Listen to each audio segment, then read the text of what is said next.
নামাজি কিয়ামতের দিনে ধরা পড়বে সমাজকে ধোঁকা দিয়েছে, প্রতারণা করেছে। কোরআন খুলুন, আমার আল্লাহ কোরআনে বললেন 18 পারা প্রথম পৃষ্ঠা প্রথম আয়াত, কাদ আফলাহাল মুমিনুন, হে আমার নবী প্রকৃত মুমিন কারা? তাদের 1 নম্বর আখলাক আল্লাযীনা হুম ফি সালাতিহিম খাশিউন, তারা যখন নামাজ পড়বে খুশু খুজুর সঙ্গে তারা যেন নামাজ আদায় করে, ধীর স্থিরতার সঙ্গে। 5 মিনিটের নামাজে 10 মিনিট খরচ করুন। আমাদের কিছু লোক আছে বাজারে দোকান, মসজিদে ঠিক ঢুকে যখন ইকামত শুরু হয়, ঠিক বললাম না? আল্লাহু আকবার আল্লাহু আকবার শুরু হয়ে গেছে, এই তাড়াতাড়ি দোকানের শাটারটা ফেলিয়ে আল্লাহ ঢুকে, আর মনে পড়ছে না দোকানের ক্যাশ বাস্কতে চাবি লাগাইছিল না। অনেকজন আবার টাকা গুনছে, আজকে বেশ ভালো বিক্রি বাটা হলো না, নামাজটা কোথায় যাবে? আর রাসূল আকরাম সাল্লাল্লাহু আলাইহি সাল্লাম বললেন পৃথিবীর সমস্ত হাজত ফেলে দিয়ে হাজত সেরে তারপরে নামাজে দাঁড়াও। বলে দিই, কোরআন খুলে আমার আল্লাহ কোরআনে বললেন, আচ্ছা কোন মৌলবি বায়ান করেছে মসজিদে ঢুকে গেলে আর বেরোবি না? কথা বলে কোন মৌলবি বায়ান করেনি। কেন? কোরআনে খুদ আল্লাহ বলেছেন, ইয়া আইয়ুহাল্লাযীনা আমানু ইযা নুদিয়া লিস-সালাতি মিন ইয়াউমিল জুমআহ ফাসাউ ইলা যিকরিল্লাহি ওয়া যারুল বাই যালিকুম খায়রুল লাকুম ইন কুনতুম তা'লামুন। হে আমার ঈমানদার ব্যক্তিরা, তোমরা যখন তোমাদিকে জুম্মার জন্য ডাক দেওয়া হয়, বেচা কিনা বন্ধ করো, ব্যবসা বাণিজ্য বন্ধ করো, সব খেতিবাড়ি ছেড়ে দিয়ে তোমরা আল্লাহর ঘরের দিকে ধাবিত হও। এইটা হচ্ছে কোরআন। এরপরে আবার নামাজ হয়ে যাবে, পরের আয়াতে বললেন ফাইদা কুদিয়াতিস সালাতু ফান্তাশিরু ফিল আরদি ওয়াবতাগু মিন ফাদলিল্লাহ ওয়াজকুরুল্লাহা কাসীরান লাআল্লাকুম তুফলিহুন। যখন তোমাদের নামাজ হয়ে যাবে, আবার তোমরা হালাল রুজির সন্ধানে পৃথিবীতে ছড়িয়ে পড়ো। জোরে বলুন সুবহানাল্লাহ, বিসমিল্লাহ। নামাজ ধীর স্থির ভাবে তারাবির নামাজ পড়বেন। ভাই হাফেজ সাহেব ধীর স্থির ভাবে পড়বেন। ইমানদারির সঙ্গে যারা তারাবি পড়েন বলবেন, আমাদের দেশে যে তারাবি হয়, হাফেজ সাহেব রুকুতে গেল, আল্লাহু আকবার, সুবহান রাব্বিয়াল আযীম, সুবহান রাব্বিয়াল আযীম, সুবহান রাব্বি সামিআল্লাহু লিমান, তখন অনেক মুক্তাদির একবারও হয় না। ঠিক বললাম না ভুল বললাম? ও সুবহানাল্লাহ আজিম করতে করতেই মাল উঠে পড়েছে। এই যখন সিজদায় যাচ্ছে, এই তখন সামনে বড় কষ্ট লাগে। ধীর স্থিরতা নিয়ে এসো নামাজের মধ্যে, খুশু খুজু নিয়ে এসো।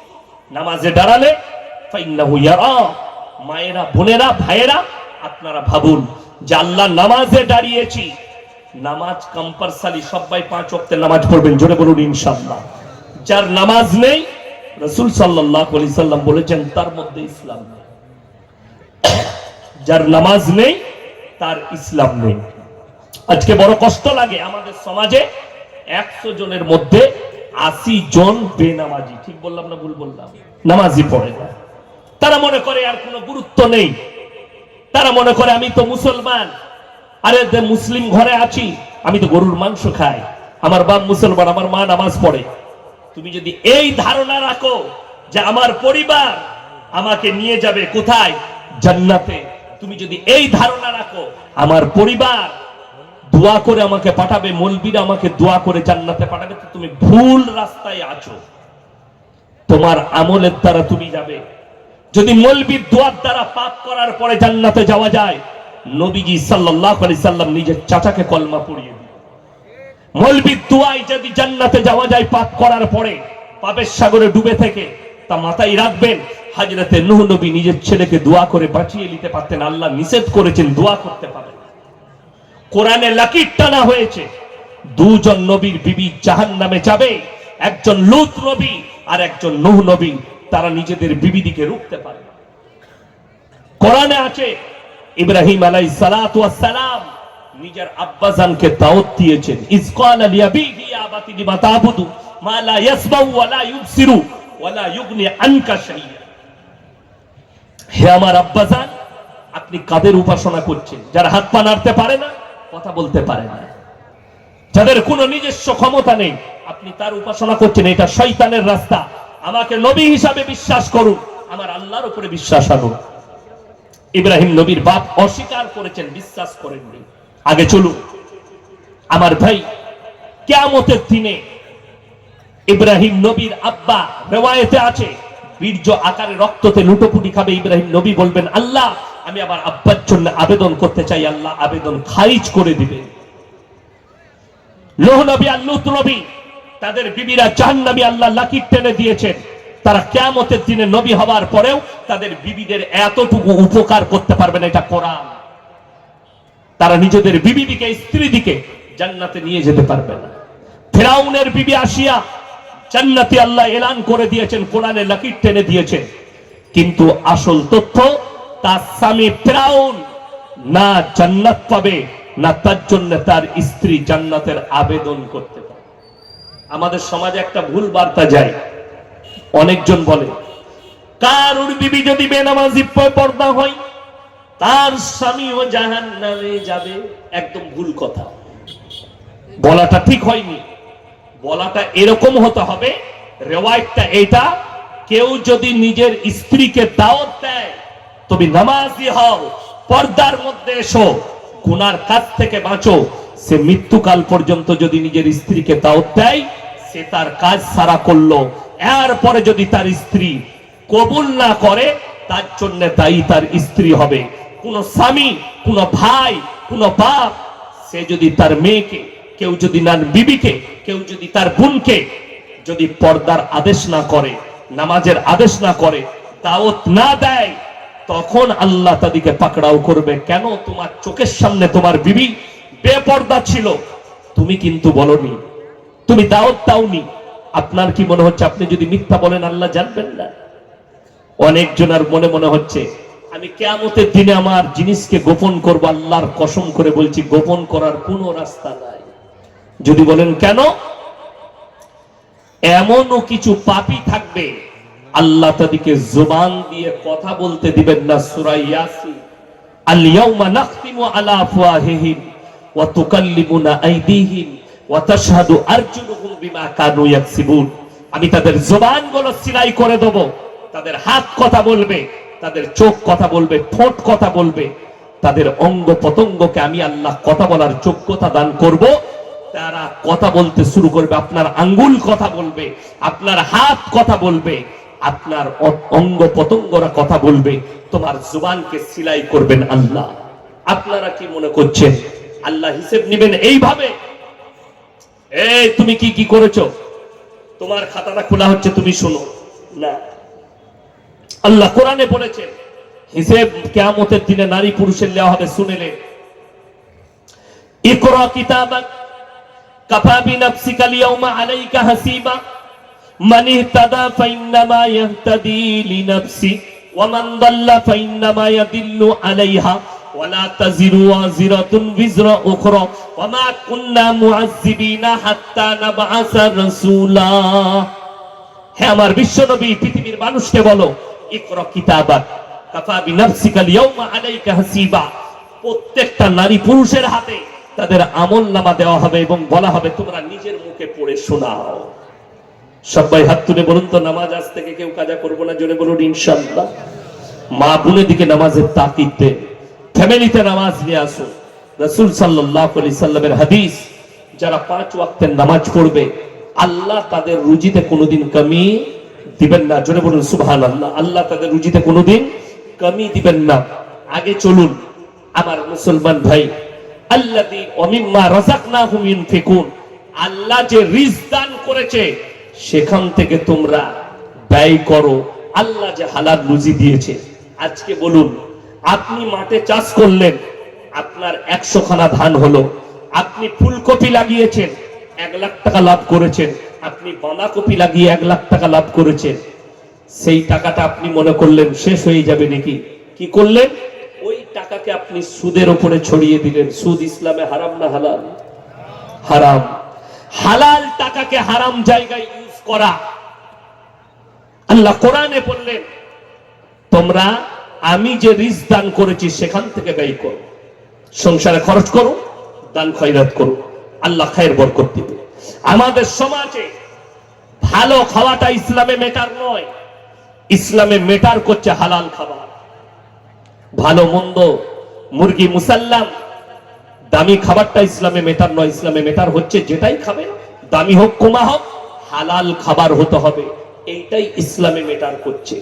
আমার ভাই, অনুরোধ করে যাচ্ছি, কেউ হারামের দিকে যাবেন না, হারাম থেকে নিজেদিকে বাঁচান, বঞ্চিত করুন। ওয়াবিম্মা রাযাকনাহুম ইউনফিকুন ওয়াল্লাযীনা ইউমিনুনা বিমা উনজিলা ইলাইকা ওয়া মা উনজিলা মিন ক্বাবলিক। আমি যতগুলো নবী পয়গম্বর পাঠিয়েছি, এদিকে জানো এরা নবী পয়গম্বর বলে, নবী বলে বিশ্বাস করে। আপনি যদি বিশ্বাস না করেন, দেখুন খ্রিস্টানরা যদি মুহাম্মদ সাল্লাল্লাহু আলাইহি সাল্লামকে গালি দেয়, আপনি কিন্তু গালি দিতে পাবেন না ঈসা নবীকে।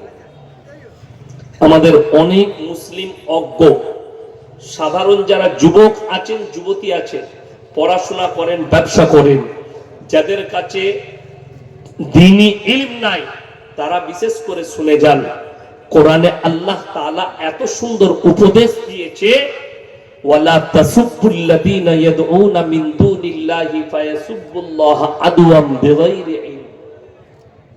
তোমরা তাদের দেবদেবীকে গালি দিও না যারা আল্লাহ ছাড়া অপরের ইবাদত করে। এটা আল্লাহ নিজে বললেন। কেন? অজ্ঞাত অবস্থায় সে তোমার আল্লাহকে গালি দিলে তোমার ক্ষতি হবে। কথাটা বুঝতে পেরেছেন না? আল্লাহ এটা কোরআনে বললেন, ওয়ালা তাসুব্বুল্লাযীনা ইয়াদউনা মিন দুনিল্লাহ ফায়াসুব্বুল্লাহা আদওয়াম বিগাইরি ইলম। অজ্ঞাত অবস্থায় তারা তোমার আল্লাহকে গালি দিবে, তাই তোমরা কারুর ধর্মকে, কারুর দেবদেবীকে গালি দিও, সে তোমার আল্লাহকে গালি দেবে। এই জন্য আল্লাহ তাআলা এই আয়াতটার উপরে মুফাসসিরিনরা বড় গুরুত্ব দিয়েছে। আমাদের অনেক বক্তা আছে, তারা স্টেজে চেপে অন্য ধর্মের দেবদেবীর জন্য কূক্তি করে, অন্য ধর্মের জন্য কুরুচিকর মন্তব্য করে। এরকম বক্তা থেকে দূরে থাকবেন, যাদের হাদিস কোরআনের ইলম কালাম। আপনি নিজের ধর্মের প্রচার করুন। আপনি এটা বলতে পারেন, আমি অনেক জলসাই বলি, আল্লাহ ব্যতীত অপরকে রব হিসাবে মানা শিরকের মতো পাপ, জঘন্যতম পাপ। আল্লাহর কাছে যতগুলো পাপ আছে, সব থেকে জঘন্যতম পাপ হচ্ছে শিরকের পাপ।